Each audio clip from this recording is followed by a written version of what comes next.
Hello, everyone. Thank you for joining us on tonight's webinar and workshop about Android development. My name is Milan, and I'm the mentor and the author of this course called Android for Beginners. Tonight's webinar will have three parts. The first part where we will get to know each other and I'll introduce Android to you guys. And in the second part, I'll be coding live and developing a simple quiz app that you will see soon. And finally, we'll talk about the course itself and do a Q&A session at the end. So before we begin, I want to see, do you guys all see and hear me properly so we can start?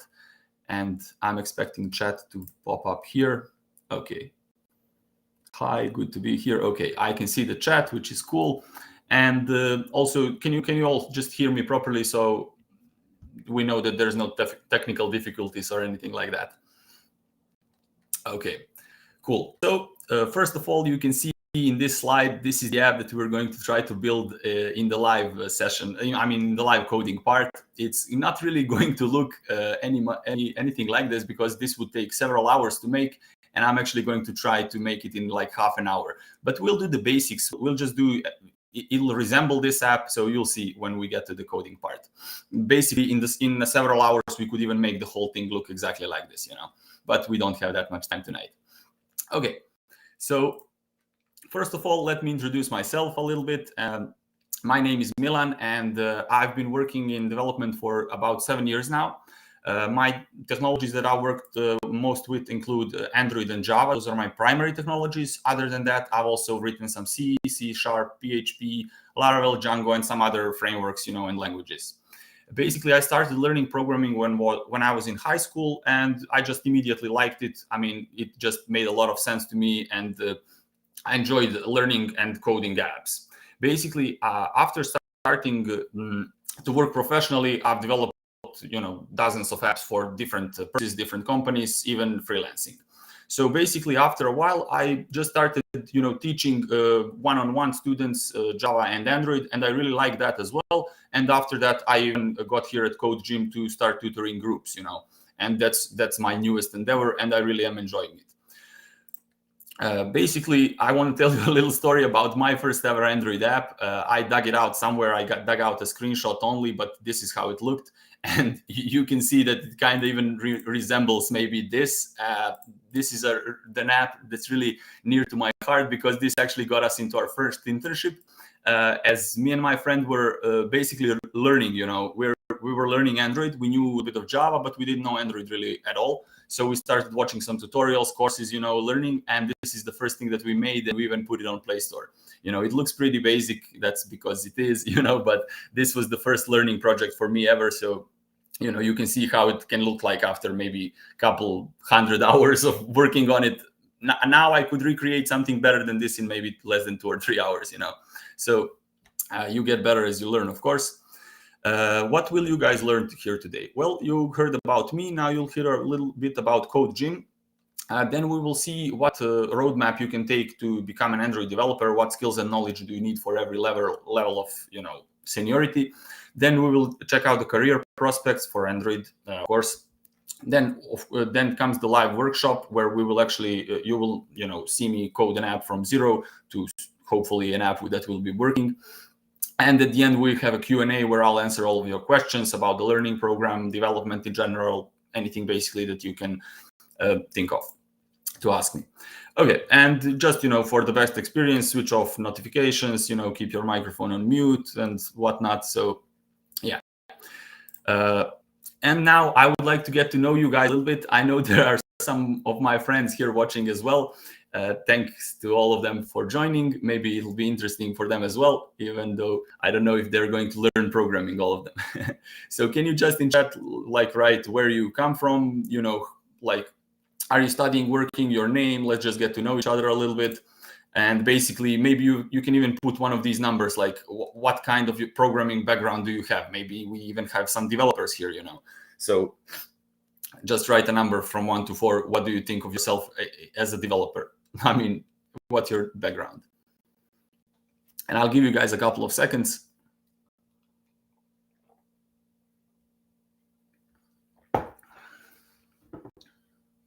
Okay, we're starting off with a 2. Okay, this is my sister. She doesn't. She's a total newbie. Okay, that's cool. We have a couple of twos here. Somebody who knows the basics of programming, and that's really cool. Basically, this course is not going to be intended for developers. It's going to be maybe too slow for them, But if you're one of the first three, you should fit right in, So yeah, we have a couple of twos, a couple of ones. Not really any developers.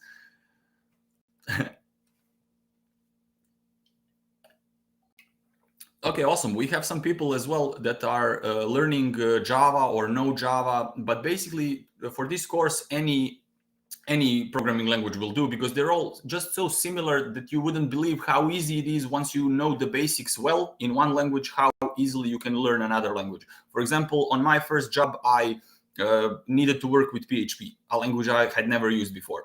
And we got like a couple of weeks to just learn the basics. And after a couple of weeks, you can already start producing code. After a couple of months, you're better at it. After a couple of years, you know the language in and out, So that's my case with Java. I know Java probably in and out, especially in the context of Android, but some other languages I know pretty much on the basic level, but I can easily, refresh my memory and write them, Okay, so we got a couple. We even got one 4, which is a developer. That's cool. We even have a 3, somebody who knows the basics of Android. Okay, that's awesome. There's people with all different kinds of backgrounds here.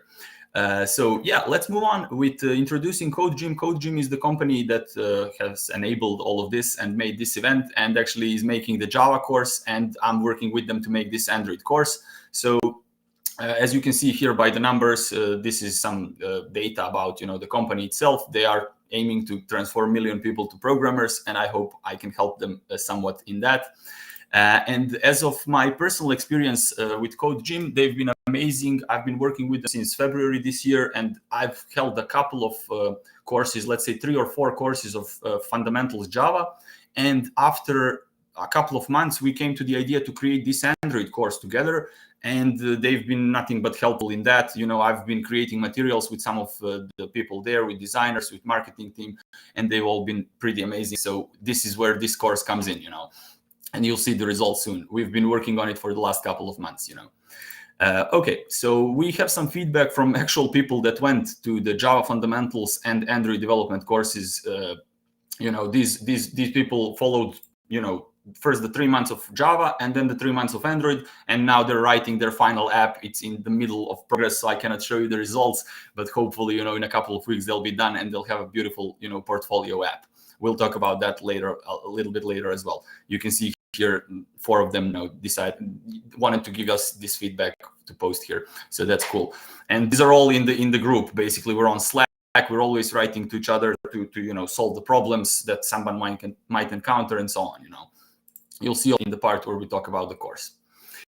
Okay, so now let's talk a little bit about Android itself. What is it? Do you need to learn it? Why would you learn it? Is it a good choice?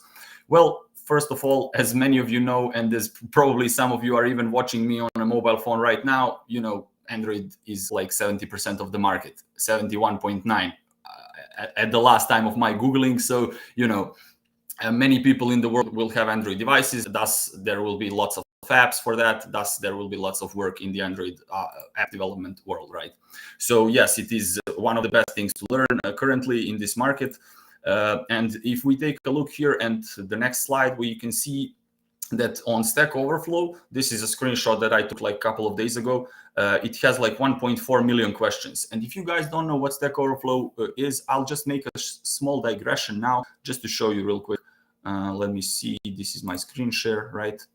And now let me show you basically. Stack Overflow is a network where developers basically post questions. Let me just find some random question to show you. Like somebody is asking on something, this guy is probably new to programming, he's asking something and people can post answers. And how does that look like? Well, basically, I've been answering there for a couple of years and I have some, 300-400 answers. And the thing is, they've actually made,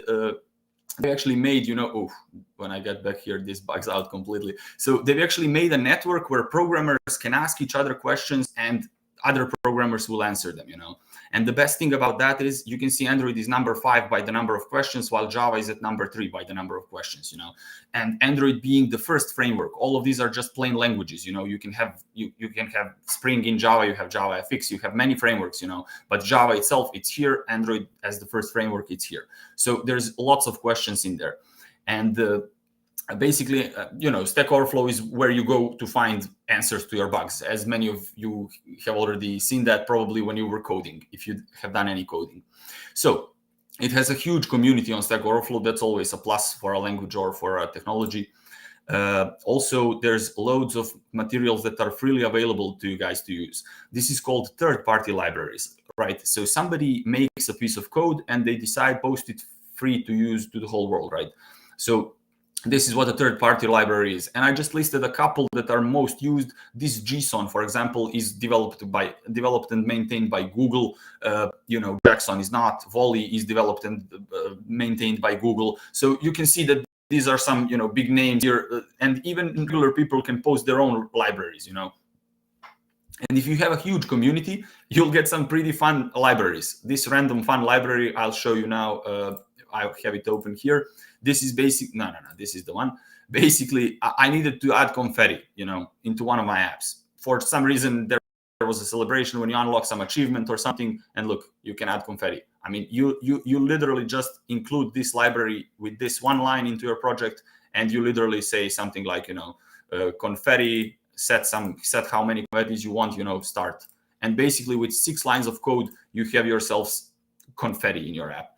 Another great example of a free app that's great, a free library that's great, is this one. Look, I mean, this is something that I've used in one of my apps as a picker. Like, what are your interests? And then you list a bunch of interests, and people select them like this by tapping on this thing. And I mean, it's just a beautiful library that you can easily include into your project. And that's why it's great to have, of course, a huge community of people working with the technology that you're using, right? Okay, what are one of the best things I would argue about working with Android is the Android Studio. It's a really great IDE. It's developed and maintained by Google. Again, as you know, Google owns Android, and you can expect the best.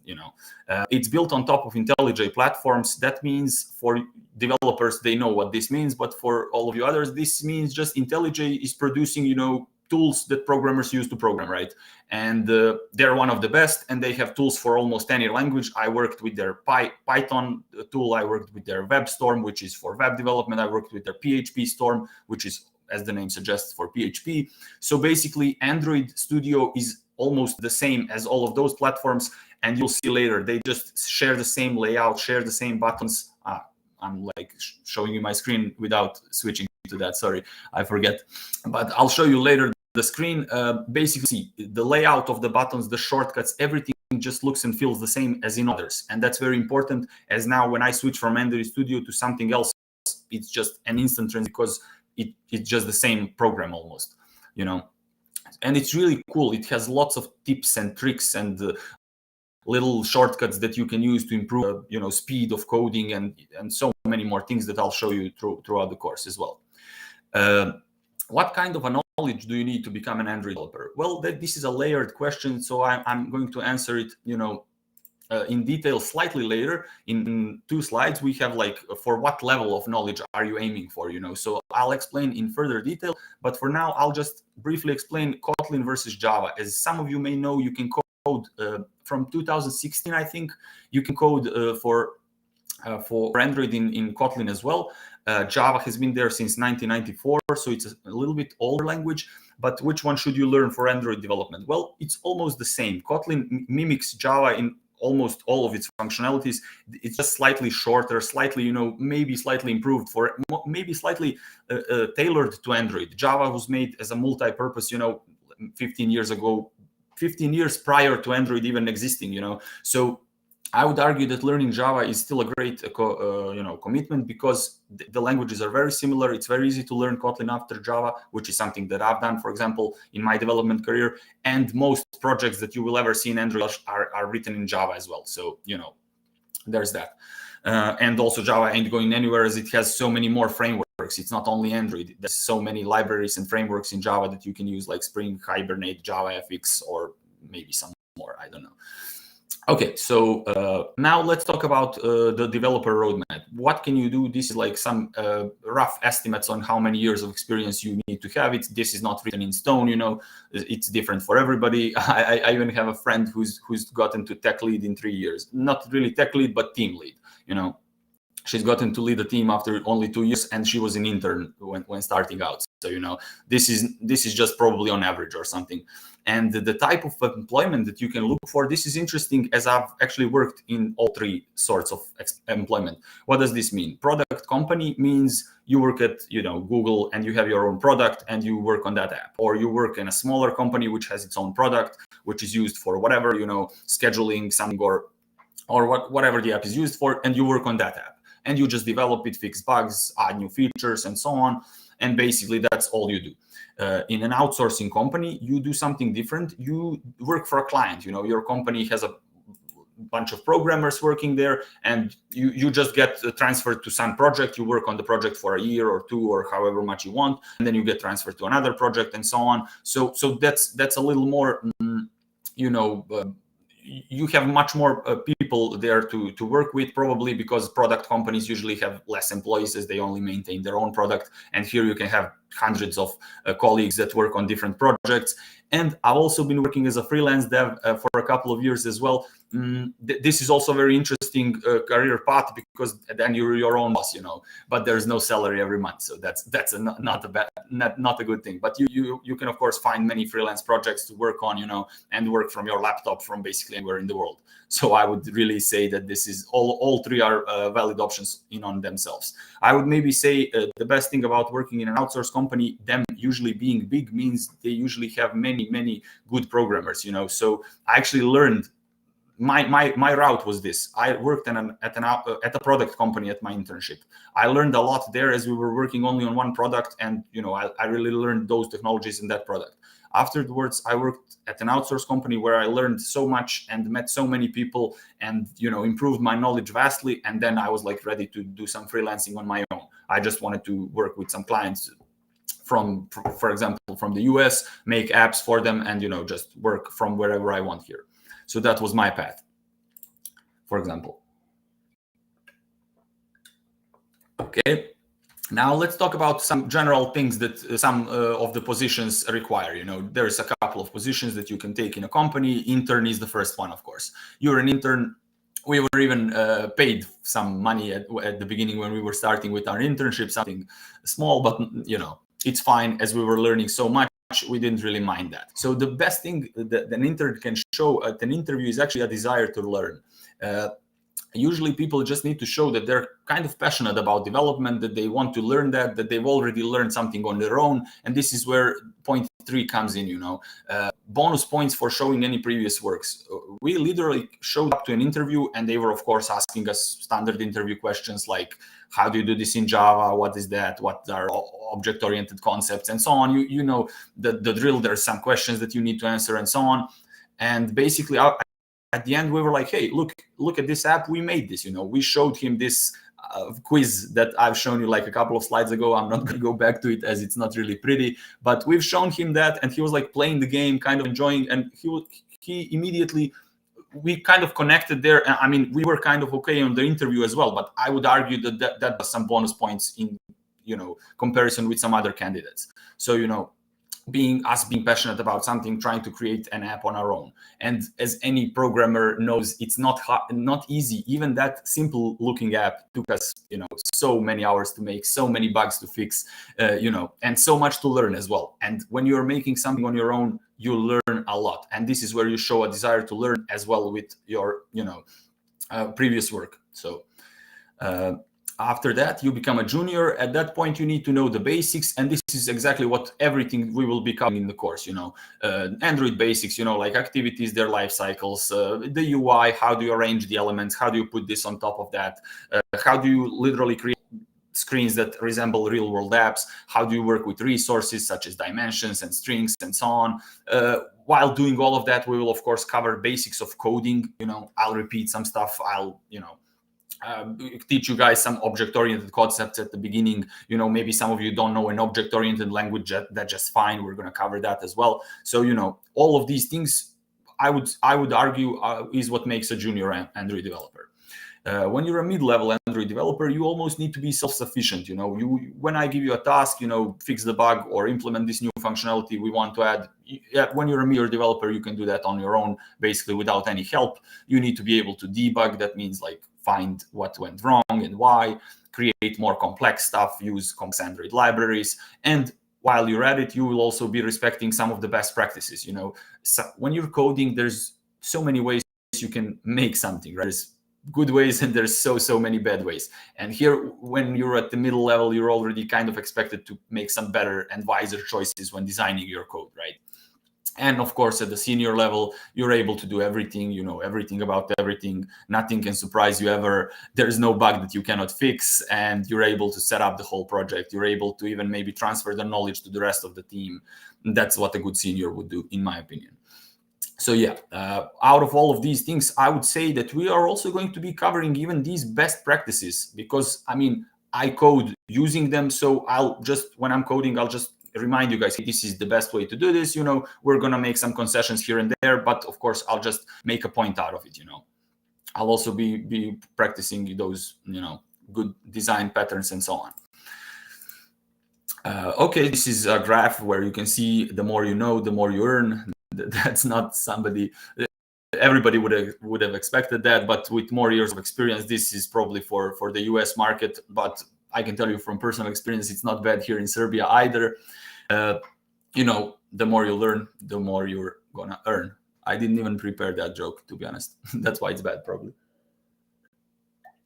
How much time do I need to become an Android developer? Well, this is again a layered question, because how much time does it take for somebody to get strong? Well, I don't know. What's their previous experience with any physical activity? And here the same story goes. How much did you spend on your computer? Are you comfortable with files, doing stuff on the computer? If you're comfortable with that, and if your English is really good, I would say you're already maybe so much ahead than somebody who doesn't have that. Basically, because all of your materials will be in English, right? And there's just so many materials to cover. So that's important. And also, it's very important to know just how to navigate on your computer, how to open files, how to do that kind of basic computer stuff. So basically, now we will get to the part where we will be coding the actual live app. And before we get to that, I would like to maybe pause for a second and see if you guys maybe have some questions about anything that I talked about so far. Let's just see. I'll give you a couple of seconds. I can see a question. How old am I? I'm 28. And I started working when I was 21, something like that.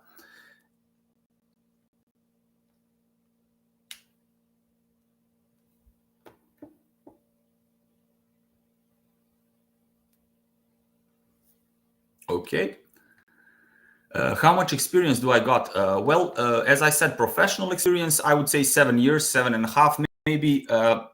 But total experience with development ever, I would maybe add a couple of years there from, learning on my own, doing it in high school and in college and so on. So, I would say maybe 10 years. What was my first job? My first job was that internship that I talked about, and we were developing some system for the colleges, so they can follow when do they have class, when do they have an empty slot or something like that, something for the management of a college. And at what age did I start my first real programming job? That was 22, I would say. No, I did not have a degree. Maybe I should have mentioned that as well. I actually, after high school, I enrolled here in Belgrade in a college called Electrical Engineering College. And it has a branch, of course, for programming. And I went there for 2 years. And I did learn a bunch there, but I also learned a lot on my own. And then I got an internship when I was third year and just paused for a couple of years. Now I came back like last year and I just passed like a couple more exams. So maybe sometimes I'll finish the college as well, but I would not say it's necessary for you. Obviously it's not, as I'm working for 7 years, Do most apps nowadays use REST services? Yes, and we will actually cover that in the course. Maybe we're getting ahead of ourselves. Later, after the live coding, I'll show you the actual contents of the course, and we actually do cover in lessons 7, 8, 9 REST APIs. Basically, we cover how to connect your app to basically to connect your app to some external server, right, and communicate via a REST API. And most of the apps do that in real life. Yes. Will degrees really help? Would you be more favorable than a normal person? To be completely honest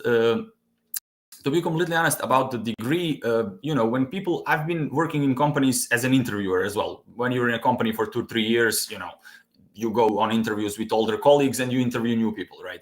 And I would say the degrees do kind of help. When you get a degree from some of the colleges here in Belgrade or something like that, I mean, they are known to be hard, right? But when you see some lesser degree or like a private college degree or whatever, you just seek the knowledge. You don't really care about the degree per se. You're not gonna not hire somebody because he doesn't have a degree or has like a lesser known one or whatever. That's usually not what's important. What's important is knowledge. I mean, I didn't have a degree at the interview, and they were like, yeah, doesn't matter, really, just do this task, And they gave me an Android app to code, and I coded it in 8 hours. And I just got into the company. So the degree not all companies use this policy. Of course, I need to tell you it's the best if you do have a degree, but if you don't, it's not a huge problem at all. Let me see what the next question was. Does the age gap has a negative impact on interview? I wouldn't say so. So people, we've had older people coming in, in their 30s, maybe applying for junior positions. That doesn't really matter. All that you need to show is the desire to learn and the willingness to take part in the process of learning. There will be older colleagues that can help you. There will be so many materials for you to cover. You just need to show that you're willing to do that. And usually young people are willing to do that. So if you're over 30, you just need to show that you've done something, that you've learned it, you can do stuff on your own. And I see no problem with you being accepted somewhere, Can I join as Android developer in product-based company after learning? Yes, for sure. I mean, it doesn't matter which kind of, I would argue that freelance development is the hardest thing to do on your own, because of course you're on your own. So working in product-based or outsourced company is both fine, because you will be learning from other colleagues. If you're doing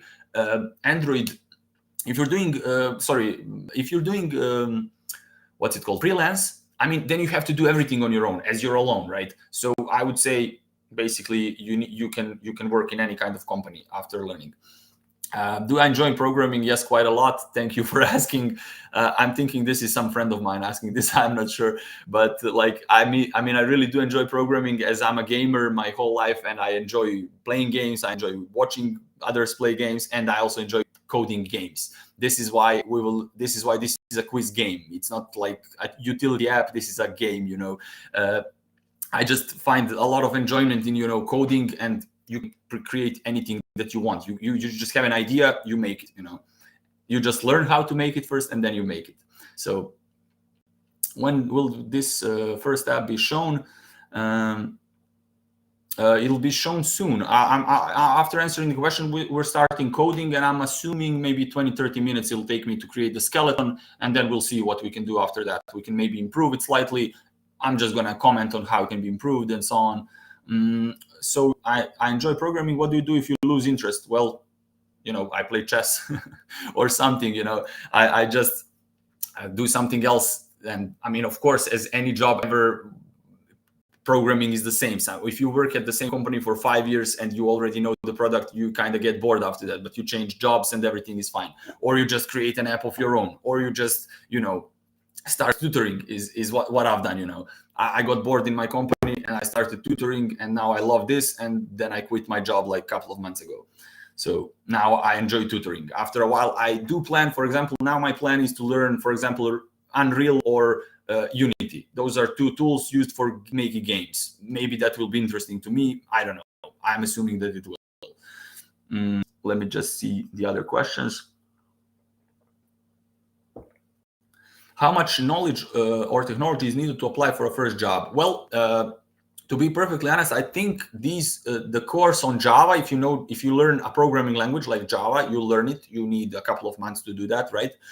After that, you need a couple of months to learn an actual framework that you can use, like Android or Spring, or in PHP there's frameworks like Laravel or Symfony. So maybe another couple of months to learn that, and then you can start applying to intern jobs. And you will learn just in the first year of your work and internship, you will quadruple your knowledge, maybe even more.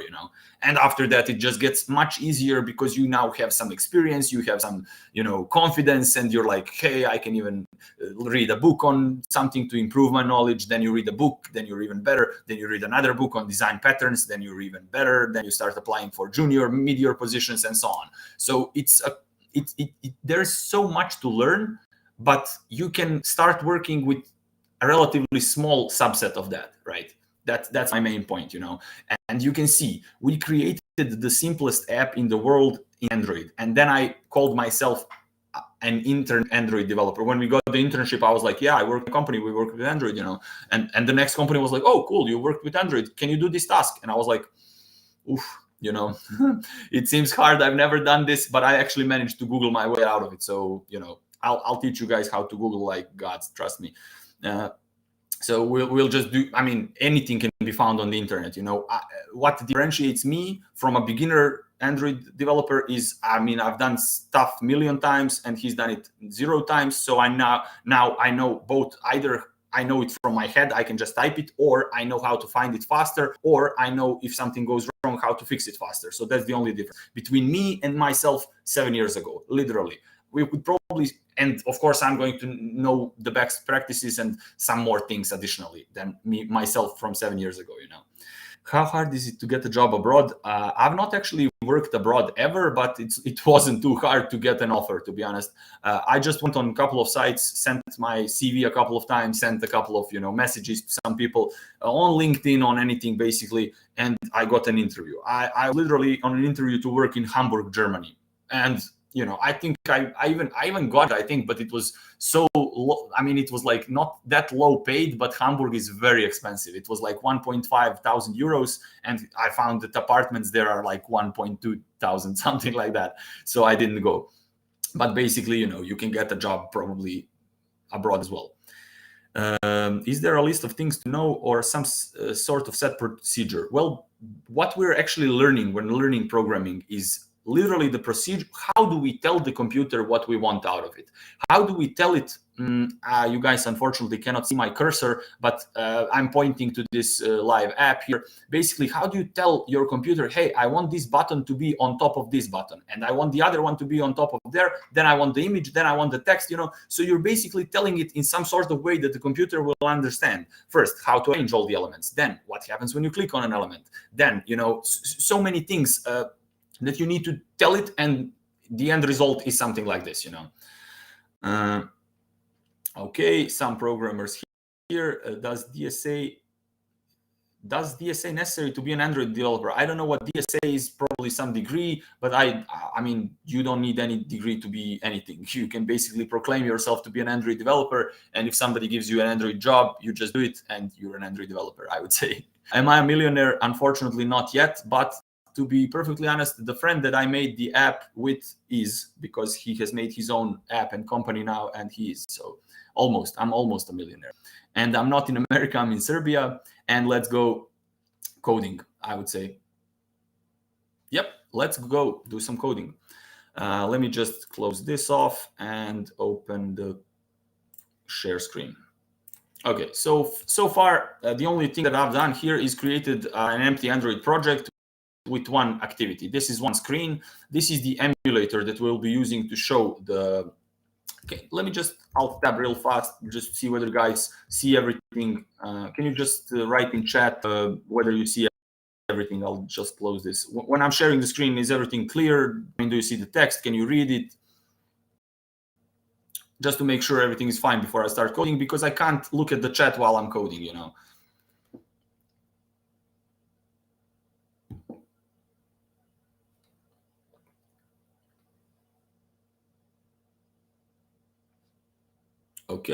Okay, cool. You can see that. Okay, let's go back to coding. So basically, this is the emulator. This is Android Studio. I launched it. It's just there, you know. Okay, now let's start some coding. First of all, I'll close the emulator there just not to bother us. Okay, so here we have a file which is responsible for layouts, for showing what the app will look like. Here you can choose, of course, what device you want to look at. And let's say Nexus 6. And for now, we only have this. So now if I was to run the app, it would basically just show this. Let me show you on the emulator. Let's run. And this is what we're starting with, you know, just creating one screen, one empty screen for now. And now we'll fill it up with buttons and give logic to the buttons, make them work, make them do something, you know, create some questions, create some answers, show them. And that's basically what we'll be trying to do. So once you launch the app, the build takes a couple of seconds as it builds a lot of stuff. And we get this, an empty app with just hello world there. Okay, nothing too special. Okay, let's start. First of all, I'm going to get rid of this hello world, and I'm going to put something called a text view. And this is going to be wrap content, which means like the height and the width of the item. And now I'm going to say like top to top off, you know, be on top of the parent and be to the left of parent. And now I'll give it some text so you guys can see what's happening. What is the height of the tower? Okay, let's enlarge it slightly. I'll also enlarge it here so you guys can see more clearly like what's happening. I'll zoom in a little bit. Okay, something like that. And now I'll do something. First of all, I add some margins here, 16. So everything gets there. As you know, I have to do coding fast, so I cannot really like spend time on every little thing that I'm doing. But of course, in the course, this will be much further explained, you know. So let's put text size to 20. Maybe even more, maybe 24. Okay, that'll be our question. So now let's zoom out, see what we got. Okay, what's the height of the Eiffel Tower? That's the first thing that we got. Now we're going to give it an ID. We're going to use this ID to connect it later in code. So let's just give it question text view. This is going to be its ID. So now I'll put a question there. The image was supposed to go here, but we don't have time to do the image. Of course, we'll just do 3 answers, you know, and that's it. So let's now do the buttons. Button, let's make it mesh parent for the width. For the height, let's make it wrap content for now. Close this off. Let's say button will have the answer 1 button. We only have 3 answers, so I'll just hard code them like this: answer 1, answer 2, answer 3. This button is supposed to go below the actual question, right? So top to bottom of question. And this will all make sense when we're learning, you know, place your top on the bottom of this item. You know, we will learn this in much further detail, of course, and everything. I mean, so we place that button here. Let's just put some text on it so we can look at it. So 324 meters, for example. And now let's just do that a couple more times. Answer 2 button, answer 3 button, and this one is going to be below answer 1 button, and the third one is going to be below answer 2 button. Okay, so we got this. Now we could have even spread these buttons around. I mean, I'm not going to spend too much time on the UI now. We just want to get the logic done, and then later we will add stuff incrementally. For now, let's just say this is the best way to do it. We have the basic layout. So now let's try to actually show a question. Now, of course, if I was to run this app, what happens now? Let's run it. It's interesting to always run your app. You know, this is just the design window. You know, this is not the actual app. This is the actual app still. You know, it's on the emulator. It's just the design window to help us out when designing the app. You know. Okay, and we can already see we have a couple of buttons. They do nothing when clicked, which is cool because we didn't code anything still. Okay, so that's fine. Now let's coding. Coding happens in the Java file. This is an XML file. This is used for resources. Now let's do some coding. First of all, let's put different text on the buttons. So let's say button. We'll need these buttons here as variables. Button, let's say answer 1 button, and then I'll duplicate this twice. Answer 2, answer 3. Make that nice. Text view. Call it question text view. And we'll need these couple of things, you know. Now let's connect them. Let's create a method called setup UI, and you know, call it in setup UI, we will just connect these things. We will just say question text view equals view by id.r.id.question. We are literally what this line does is it's basically connecting us to the UI. As you can see here, via the ID, we find that by ID and we put that in there. And this is what we will be doing for the rest of them. Answer 1. And most of my bugs come from doing stuff fast like this and then just forgetting to change one into 2, and a bug arises, you know. So I have to be careful. 3 and 3. Okay, not the 3. Okay, format that nicely. Okay, so now we have those things hooked up. Okay, now the thing that we need to do is we actually need to make the data, right? We don't want it to always show this hard-coded data from here. We want the data to come from somewhere, right? So let's create some mock data. Here, let's create a new Java class. Let's name this question. Okay. So in the real world app example, of course, this question would come from, you know, either a local database or a remote repository, something like that. But here we're just going to hard code a couple of questions on our own, of course. So let's see what the question needs to have. And this is object-oriented design. I mean, we're designing class in object-oriented language, so we need to provide some fields. So what does a question need to have? Well, a question needs to have a piece of text. You know, what's the text of the question? What's the other thing a question needs to have? Well, a question needs to have maybe a difficulty, but we don't have time for all of those nice things. To, you know, difficulty, maybe how many points you get for a question. And this is all the improvements that you would see, for example, in a real world quiz app, right? The question might have a category, right? Which is like a string category or something like that. So for now, we're just going to keep it simple. Our question is just going to have literally 3 answers. So I'm going to say, you know, it has a string answer. I don't really like that design. So we're going to create a separate class for answer, where every answer will know whether it's correct or not, you know. So let's put that there, answer 1, and we'll have 3 answers. So I'll create this now, so it's not red.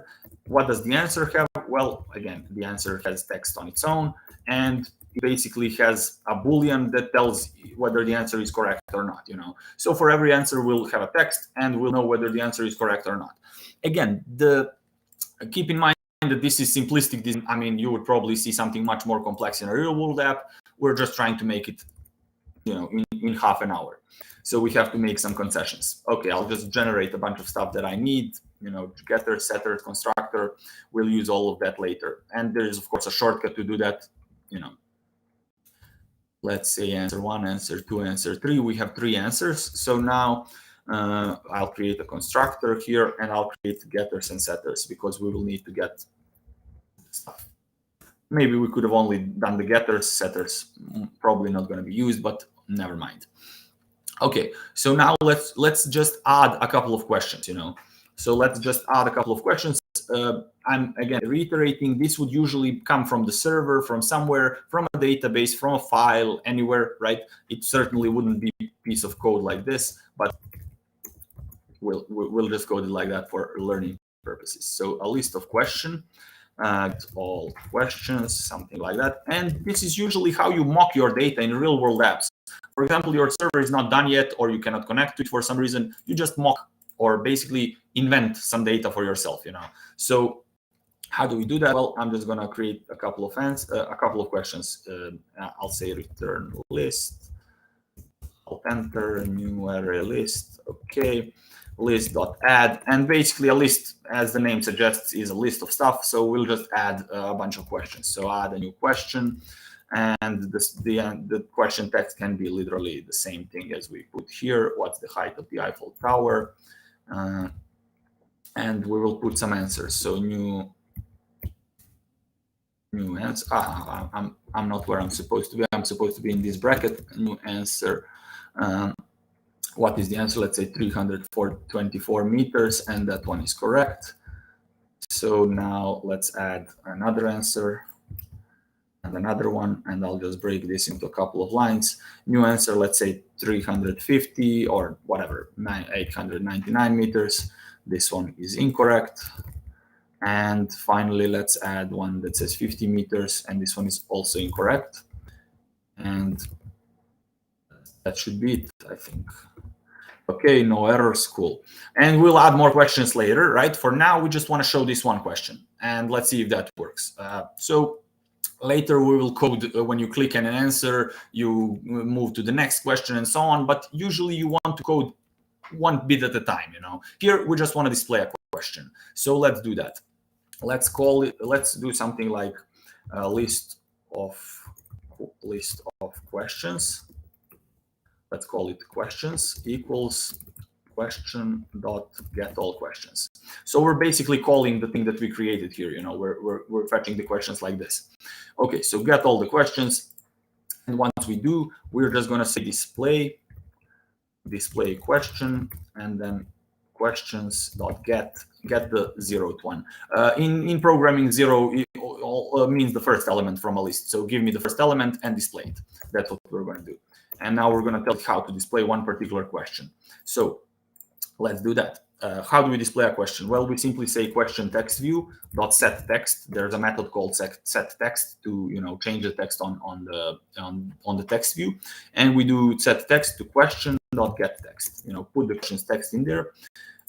Answer one button, set the text to question get answer one get text.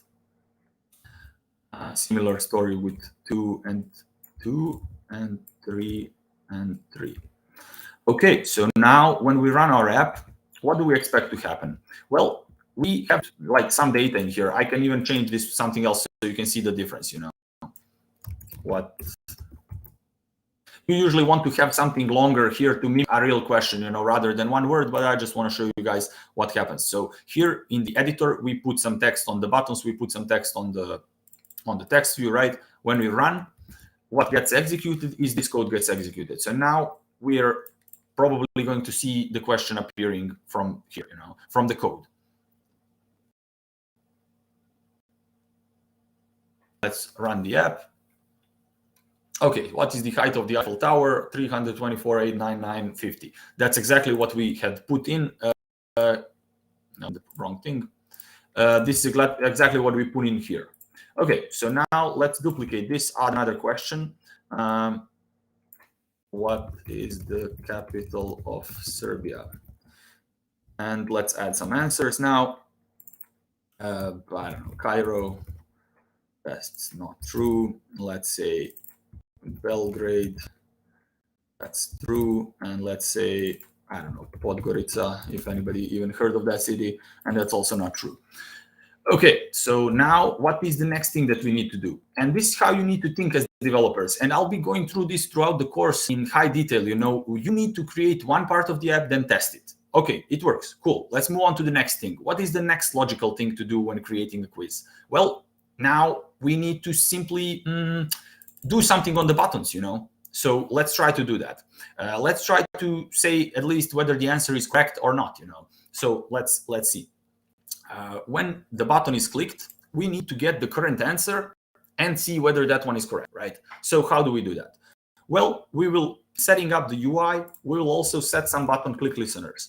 So answer one button, set on click listener.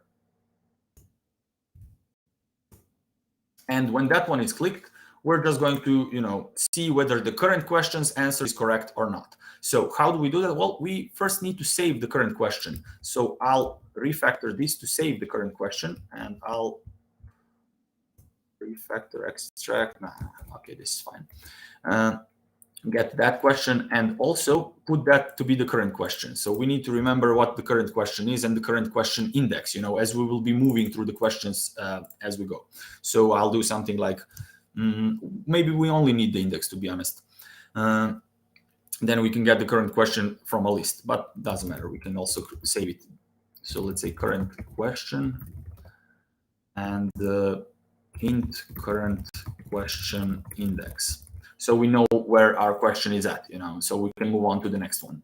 So here, current question index will start off at 0. Of course, here we will get the question at current question index rather, and we will display it. And we will say current question equals question. Okay, so we just remember it for later use.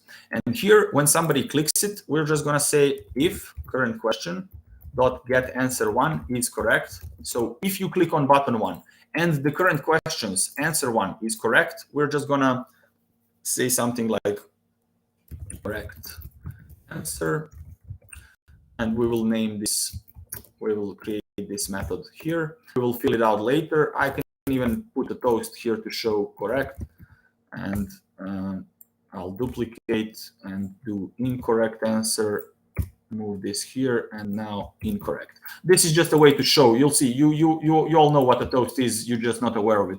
You'll see when we run, that's a little message that appears, So now let's duplicate this to all the buttons.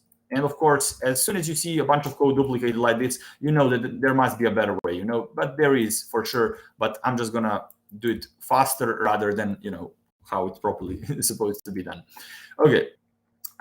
So yep, we got that. So now if the question current on button 3, we need to put this. You can see this is a source of a bug.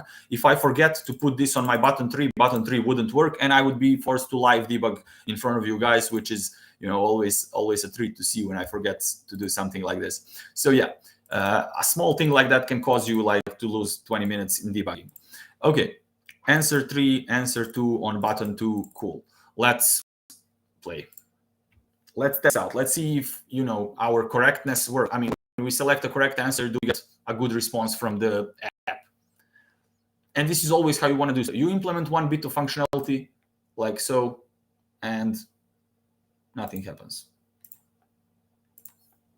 Okay, something happens, but why doesn't it work on button 2? Oh, because does anybody know why? Well, because we never actually coded the part for the incorrect answer. And this is, again, something that I've messed up. So let's do else. If the answer is not correct, do the incorrect answer. And do the same thing here, here, here. But I could have also just duplicated everything. Never mind. I'll just manually copy that there, copy that there. So finally, now it only worked for the correct answer. And the reason was, well, there was no code to call this ever. So, rerun real quick.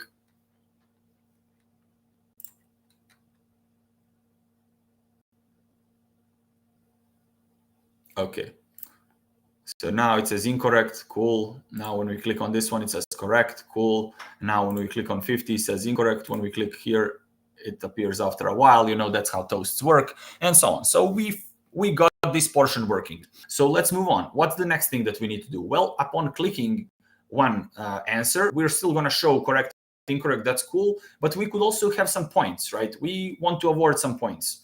So let's do that. And we also need to change to the next question. So those are the two things that we're going to do next. So let's do them. First of all, let's move on to the next question. So whether the answer is correct or incorrect, we still want to move on to the next question. So I'll say move to next question. I'll create this. And I'll also call that an incorrect answer as well. Move to next question. And what will this do? Well, first of all, I now need to access all the questions. So I'm just going to extract this variable here. And here I'm just going to give it a value. So now move to the next question. Well, what does that need to do?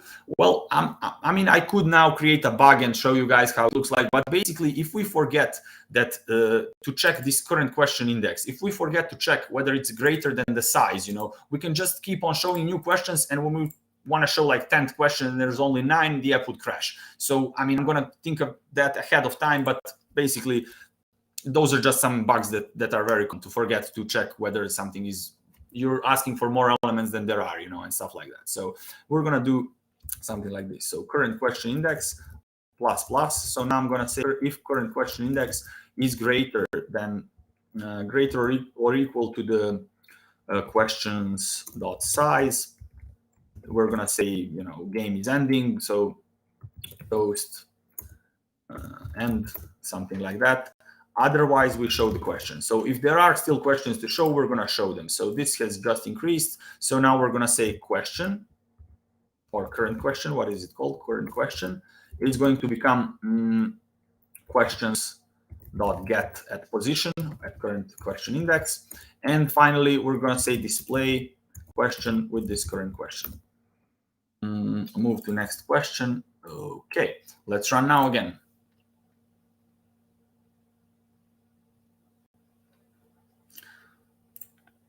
Okay, what is the capital of Serbia? Okay, we have these things, and we're just going to answer something. It says end. So cool. I mean, doesn't have any questions after that, but it says end every time, and also says incorrect. So, you know. We can fix that, of course, in many ways. We're just going to use the toast for simplicity. As anything else, it would take more time to code. So for now, we have a game, right? It just works. Let's just add maybe one more quick question. What is the largest country by population? Something like that. Let's say India. This is still false. I would say maybe in 10, 20 years they can have more people than China, I think, by estimate. But for now, I think it's China. So let's put here what USA. For some reason, they're the third or fourth, something like that. So this is false, and this is false, and this is true. So now let's add some points to our game as well. So now let's say when you get a correct answer, you also want to display some points for the user. So what do we need to do first? Well, first of all, we need to fix this up. We need to fix the layout. We need to add the points somewhere. So let's do that. Let's move everything down a little bit, and let's add points at the top. We'll also add the timer at the top. We'll have a timer maybe as well. As I can see, you know, let me just increase the font slightly. If you guys don't see it well, let me just search for font. Font. Okay, like that. Okay, let's add this again. Text view, wrap content, and wrap content. Here, we'll just give it some ID. We'll call it points text view, and we will just put it, for example, on the right. So let's say right to right of parent and top to top of parent. And we no longer want this to be at the top. We want this to be below the points. So go below the points. So top to bottom of points. Okay, cool. Now let's put something in those points, and let's say text, let's say 73 points, and let's say text size like 20 SP, something like that, maybe even more. Okay, let's put 30, and let's put text color on it. Let's say Android color green or something like that. Whatever, the color doesn't really matter. Just wanted to show you how easy it is. I mean, all of these things are super easy to learn. Okay, we have our points. They're going to be there. Let's put our timer immediately. Let's make our timer now. Duplicate this and name this timer text view. And it's going to be left to left parent. So now it's here on this side. The timer, that it can be any color, right? So let's just change this to some red. Okay, that's going to be our timer, and we're going to code that after we code the points. So first of all, we need to copy this and go to the main activity, add the question text view. Now we're going to add it here in setup UI as well. So just connect it there. And finally, when we display a question, first of all, let's put some text to 0 there. So when we just, you know, initialize points, we want to set the text to literal 0, as we have 0 points at the start. Also, we need a new variable. We're going to say int points equals 0. And now on a correct answer, let's say correct answer, we're going to say points plus, or we're just going to say, change points, something like that. Change points, and we're going to say 5. Change points by 5. So int points, and we're just going to say this dot points. I'm confusing you. I'll just name this like to add, not to confuse you with these dot points. Points plus equals to add. Okay, and here when the answer is incorrect, we're just going to say change points -3. You know, And change points will not only, change them, but will also display the change. So points text view dot set text to current points, right? And maybe even add like points, something. And we'll do the same thing here. Where we're putting it to 0, I'll just do points as 0. Okay, let's run this. Let's see if this works.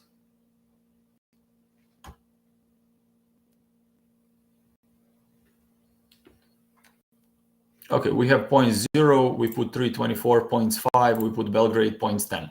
Okay, so it kind of works, Let's try to subtract some points. Let's rerun the app again, because we're done with the quiz. So let's run again, quiz app. Let's say 899 minus 3 points, Belgrade plus 2 points. Okay, seems to be working, right? Now, finally, let's do the timer, and maybe that's the final thing that we need to add here in the app. Just add some timer that will count down each second, how much time has elapsed. And you can already see this is starting to look like a really playable quiz game. Is it ideal that the buttons are all the way at the top and the question is here? We could improve the UI vastly, but it would take, several hours to do that. But the functionality is there. So this is the basics, this is the basic functionality. And once we add the timer, we have everything. Now we just need to make it look prettier, which is something that we're actually doing in like lesson 3 or 4 from Android course, So, okay, let's just add that timer finally. And for the timer, we just need to go here, copy this ID, add the timer like so. Add it here as well, timer. Okay, and now we just need to use some called countdown timer to display the text in a timer. So start timer, something like that. And we're going to say, here we're going to create a variable called countdown timer. And here we're just going to say countdown timer equals new countdown timer. And we just need to tell it how many seconds do we want it to be. Let's say 10,000 milliseconds, which is 10 seconds. And every second I want to be notified. You just pass those parameters. You want 10,000 milliseconds, and the interval is 1,000 milliseconds. On tick, we will do something like update time. And we will pass these milliseconds until finish. Milliseconds. And we'll create this method here. And update time will basically just do one thing. It will do something like, what is it called? Timer text view dot set text to time, and then plus milliseconds until finished. Okay. On finish, we will just do nothing. We can also say the game is ended or something like that. For now, we don't really need to do anything. If we were creating a real quiz app on finishing the time, you would show the end game screen and so on and so on. For now, we're just going to leave it empty. So we need to also start this timer. Start. Okay.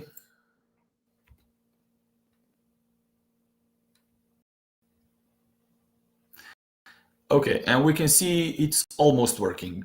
And at this point, I would ask you what the bug is, guys, but it's not a live session, so I just have to fix the bug. But basically, the bug is we're adding milliseconds here. We want to add seconds, right? So let's do that. We just need to divide this by 1,000 to get the seconds.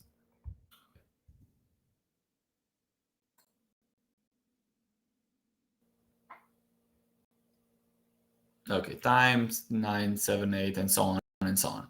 Okay, so now we got something that's kind of working, and I would argue that this might be a good place to leave the app. I mean, there's so many more things that we can add, but they just require much more time. I would say that this is a nice place to leave the app, so I'm just going to Alt Tab now to see if any of you have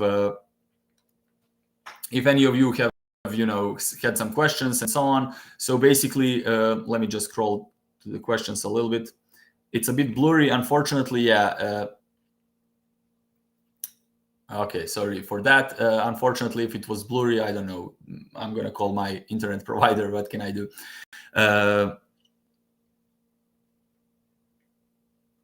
The source code, as for the source code, this is relatively simple code, so I don't think I'll provide it anywhere, because basically, as you can see, I can code this in like 20-30 minutes.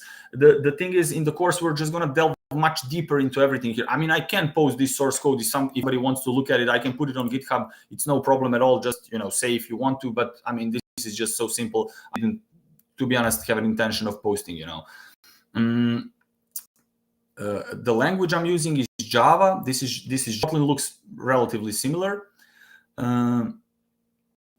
Serbia does have good internet sometimes. I don't know, like I've called them so many times about this. Hopefully it was clear enough for you guys. Okay, so once we are done now with the live coding, let's continue with the presentation. Now we will talk about the actual course, where you will learn to do most of the stuff that I've just done, even more, to be honest. So basically, we've been trying to recreate something like this. As you've seen, we just add things one at a time and we make them work, right? Yes, I am Serbian. We make them work somehow. And after that, we can just improve the UI. We can improve how they work as well. We can just add so many things to improve this quiz app. For now, it's just very simple, right? But this is exactly how stuff looks in the real world. You start off with a skeleton of something, and then you just create it, incrementally build it up, right? So yeah. Now let's talk about the actual course, the contents of the course that we're going to be having in a week. Basically, this is the core program of the course, and other than that, we'll learn some more stuff as well. But let's first see what you will learn in Android. So, introduction to Android Studio, setting it up, setting the phone and emulator. This is, for example, what I have done all of this before, setting up everything, but we'll see, it's easy to do. Learning about the UI, you will learn about those buttons, those widgets, those text views that I used, and so on, all of these commonly used things in the UI. You'll also learn a lot about resources, like your dimensions and sizes and colors and styles and languages and so on, because as you all know, Android needs to be worldwide, right? Your app needs to be used by millions of people, right? And you want to have multilingual support and so on. So there's a lot of neat stuff we will learn about that as well. Then we'll learn how to create some screens, how to, work with the screens in Android. What are these methods? What do they do? And so on. As you might have noticed, we wrote all of our code in onCreate and so on. So then we will learn how to save data permanently. For example, in the quiz app, you could save high scores. You could save variety of data. The questions themselves should be in a database and so on. So basically, we'll learn how to fetch the data from an API. This is something somebody has asked before. REST API, basically, we will be using Google Books API and some other open source APIs as well. We will learn many of the mentioned third-party libraries that from the previous slides. Not only them, we'll cover even more. I didn't want to put all of them there, So we will learn the most important thing, which is debugging and problem-solving skills, as I'll be making some bugs on purpose just to show you guys how to debug properly. There's so many things to learn there as well. Other than that, tricks and tips for development generally, as we've already seen. And basically, we will be learning general software development techniques other than Android. We will be learning design patterns that are best used.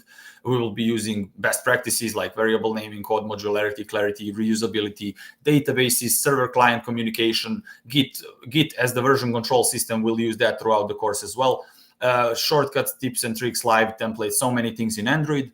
And at the end, you'll create your own first portfolio app. And what do I mean by that? Well, that's going to be a final project. And I'll show you now real quick how the final project looked for this group. Let me just find it here. This is basically something that we've come up with to help you guys learn a lot. Again, working on your own will get you the best results when actually learning some stuff. It just needs to go through your fingers, and this project outlines that, and you'll see that. At the end, you might end up with something that looks like this. This is how real-world apps look like, right? So you might end up making something like this if you follow all the extra credits and all the other stuff that exists here in the final project. So that final project was really there to give you guys a first real-world hands-on experience and maybe even a first portfolio app if you decide to do so. Okay, other than that, yes, it'll last a couple of weeks. it'll take, several hours to maybe 20, 30 hours to finish. But the project itself is meant to not only serve as, just finish it in a couple of weeks. It's meant to serve you for long-term learning as well. I also posted some additional materials there that you can check out and so on. So yeah, the current group is really happy with the final project, and I'm waiting for them to finish so I can take a look at it, and I'm really excited about it as well. And there are consultations once a week when you're doing the project. We have one class a week to just talk about the project, get you unstuck if you have some bugs that you need to solve or stuff like that. So there's support all throughout the course as well, so don't worry about getting stuck and not knowing what to do. Somewhere we're there to help you out. And upon completing the project, you'll receive your first code review. Somebody will take a look at your code, comment on what could have been improved, what's your next learning thing to learn, so on. So it should be a lot of fun, the final project. And maybe I would especially point this out in the course. This is a really useful thing. I mean, we use Slack to communicate throughout the week, and this is literally what happened. This screenshot here is what happened like a couple of days ago here, when these guys are working on their final project. They send me a block of code, and I was on my phone even, and I answered something, and Abdullah was like, yeah, okay, that fixes the error. And these are the screenshots from some previous groups as well, where the actual students, you can see that this is somebody else answering to the question, which is something that I really enjoyed a lot, as students were starting to help each other out as well. And that has a double benefit. Not only do you help somebody else, but you also help yourself tremendously by looking at other people's code. When you look at other people's code, you need to think about what they were trying to achieve there, what the bug is, where did they mess up, and how to fix it. So it's a really useful experience as well to just look at other people's code. And this is something that I would encourage in all the groups, right? Teamwork, collaboration, that's all just fine. And at the end, once you're done with the final project and everything is completed, you will get the certificate of completion. So you can put stuff like this in your CV, in your resume. You can put basically all of this stuff, as we will cover all of them. JSON, some of you guys maybe already know what this is.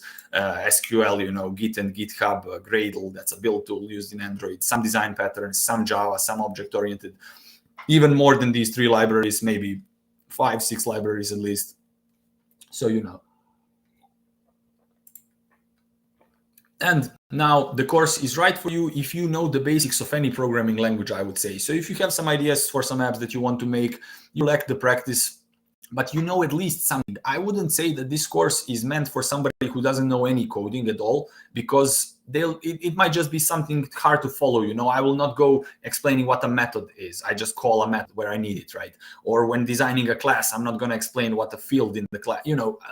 I'll briefly cover it on the first class or 2, but basically you need to know any programming language at all to follow this. You just need to be, aware of what's an else, how to sort an array, get the maximum element, that kind of basic stuff, right? So if you don't know that, then Java fundamentals might be more suited for you, but here you need to have at least some basics to follow this course. And finally, we have prepared some cool deal for you guys that you can use this promo code to get the first month, for this price of the course. And I would like to thank you all for listening patiently. And now I'll be taking another round of questions. If you guys want to, ask me some more stuff after you've actually seen me code, you maybe have noticed that there was nothing too hard about any of the text that I wrote. You'll just naturally know what you need to. All the things are named logically, right? You want to change the text on a button, well, it's called set text, right? You want to place a button somewhere, well, it's called margin. You displace it by a margin from something. So everything is named logically, and it's so easy to remember. And the Android Studio is there to help you out. As you guys remember, I was typing only a couple of letters, and then you hit enter, and basically the Android Studio just fills out the whole command for me. You don't have to remember all that much, So I'll take how much for a year? Well, the course only lasts for 3 months, so we cannot do a year still. But I do plan to make some more advanced materials. I have some materials in hand in the production already for some more advanced Android course as well. Can you get a lifetime? Well, I'm not sure. 3 months for now, but we'll see. Do any of you guys maybe have some other questions, technical questions about the, anything here basically that I've talked about or didn't talk about for that matter?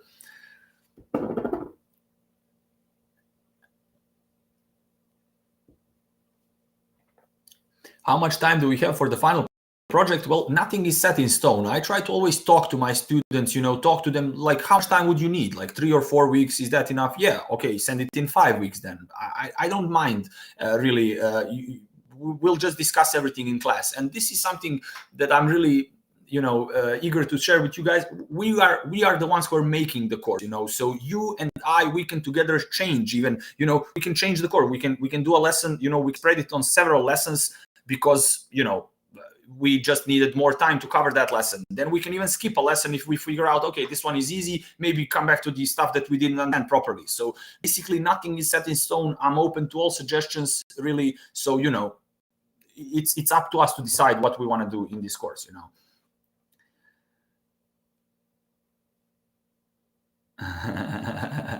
Okay, thank you for those kind words. Can I find a programming job after this course? Well, probably. If you already know some coding and you learn how to code for Android, you practice a little bit on your own, you finish the final project, you can even maybe start applying for internships. You'll know a bunch of stuff. You'll know how to fetch the data from the internet. You'll know how to display it. And once you know how to do that, that's like 90% of apps, isn't it? Right? You just basically need to download. You just need to download some data and show it somehow. It's not that hard. It's relatively straightforward, right? So how many projects do you need for your first interview? Well, there's no answer. The answer is not like 5 or 1 or 7. The answer is basically depends. The more you have, the better. The more you're going to learn.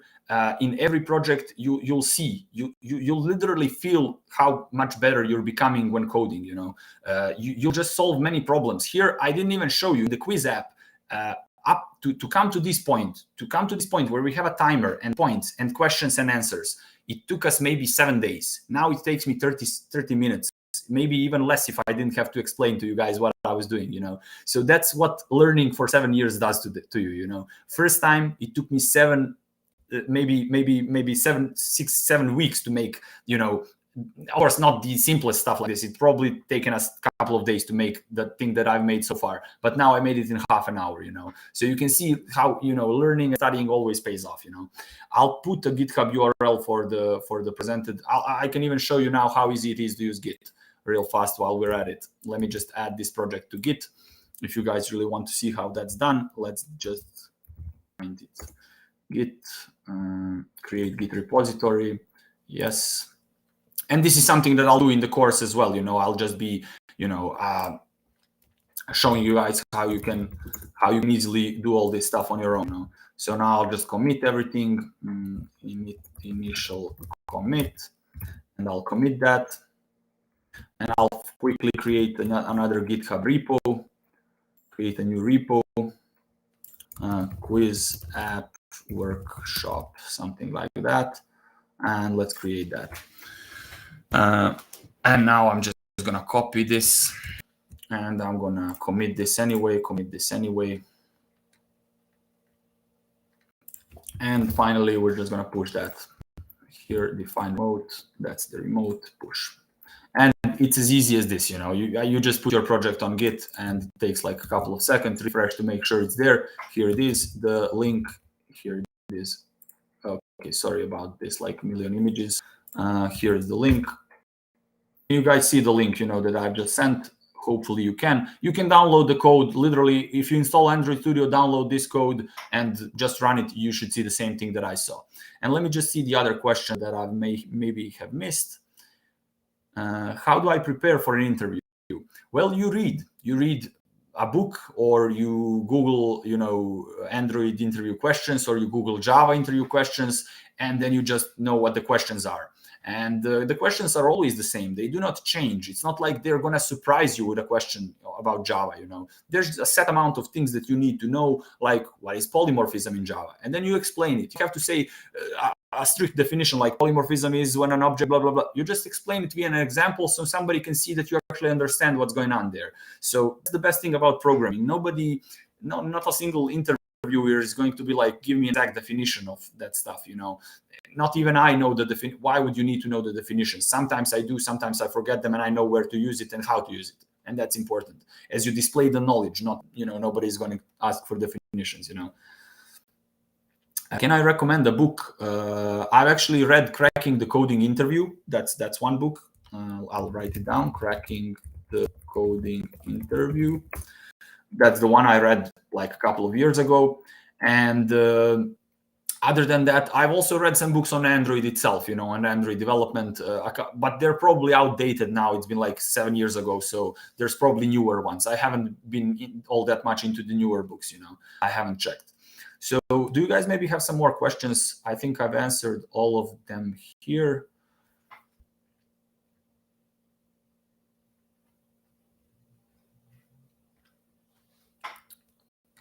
Okay.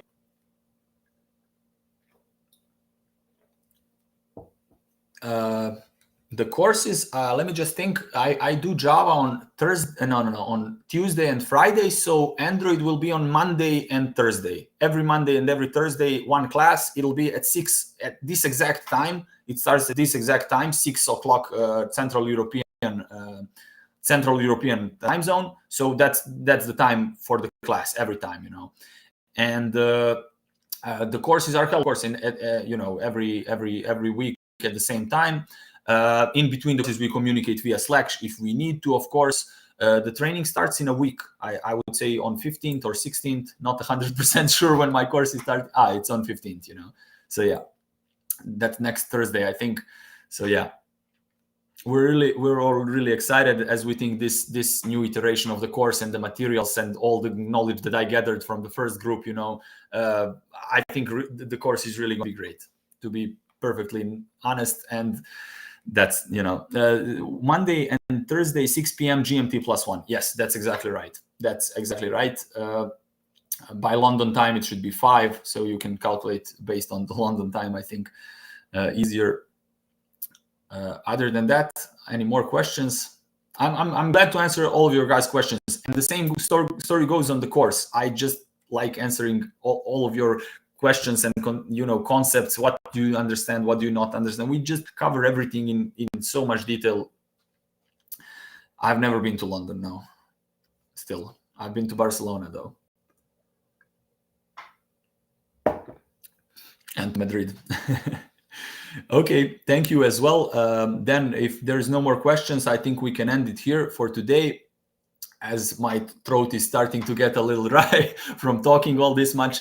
So thank you everybody who stuck around till the end. Thank you a lot for following. I hope that you got some interesting insights. You just need to decide now what's best for you, for a learning curve, for a learning path. I just wanted to show you how programming is not something to be scared of. It's really a beautiful thing, and you can learn it relatively easily with just a couple of months of work.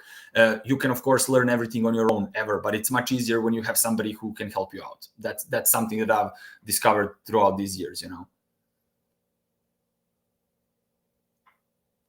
Okay, thank you guys as well. I really enjoyed this session. I was a little nervous at the start, as you always are when doing some new stuff, and this was new for me. I've never actually done a webinar. I almost told you guys that at the beginning, but I'm telling you now because now it's over. I think it went relatively fine. So thank you a lot for following, and sign up for the course if that's something that you would like to do. I feel like it's going to be a great course, and you can even see I'm even more comfortable at the course. Here I was slightly nervous because it's an event. I've never done something like this. On the course I'm even more chill and relaxed, and my brain is working much better, I would say. Okay, thank you a lot for following. I think I'm just gonna end it now, and that's it. Thank you a lot. See you guys on the course. Bye.